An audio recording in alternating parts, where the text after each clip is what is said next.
গাজীপুরে শহীদ Tajuddin Ahmed medical college হাসপাতালের একটি ভবনে বছরের পর বছর ধরে বসবাস করছেন গণপূর্ত বিভাগের কয়েকজন কর্মকর্তা কর্মচারী। শুধু তাই নয়, অভিযোগ রয়েছে বিদ্যুৎ, পানি ও গ্যাস বিলও পরিশোধ করেন না তারা।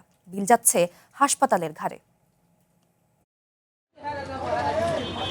গাজীপুর শহীদ তাজউদ্দিন আহমেদ মেডিকেল কলেজ হাসপাতালের সাবস্টেশন ভবন দেখভালের দায়িত্বে গণপূর্ত বিভাগ। অভিযোগ রয়েছে ওই ভবনের 6টি ফ্ল্যাটে প্রায় 8 বছর ধরে বসবাস করছেন গণপূর্ত বিভাগের ইলেকট্রিক ও সিভিল শাখার 2 প্রকৌশলী সহ 6 জন কর্মকর্তা কর্মচারী। তবে তাদের কেউই আনুষ্ঠানিকভাবে ভবনটি বরাদ্দ নেননি। সাবস্টেশন ইঞ্জিনিয়ার, আরেকজন থাকলে ওয়ার্কিং সিস্টেম, একজন থাকলে গাড়ি চালক, আরেকজন থাকে ইলেকট্রিশিয়ান, আর আমি পাম্প চালক।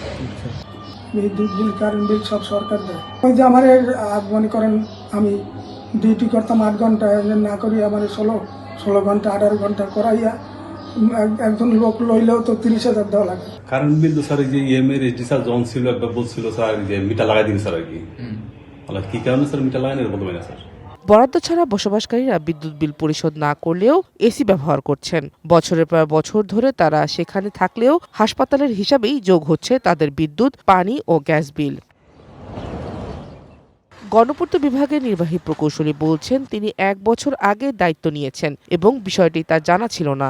অভিযোগের বিষয়ে খোঁজ নিয়ে প্রয়োজনীয় ব্যবস্থা নেওয়ার আশ্বাস দেন তিনি। কারেন্ট বিল যারা ইউজ করছেন তাদেরকে সরকারি প্রসিডিউর আছে, তাদেরকে কিভাবে নিতে হবে, তাদের নামে চিঠি ইস্যু করে গভর্নমেন্ট যতদিন হলো আছে ট্রেজারিতে তারা টাকাটা দিয়ে দেবেন। তো একটু নথিপত্র পর্যালোচনা করে আসলে বলতে হবে। সরকারি কর্মচারীদের সুশাসন ও জবাবদিহি নিশ্চিতে হাসপাতালের ভবনটি দখলমুক্ত হবে এমন প্রত্যাশা স্থানীয়দের। One national desk.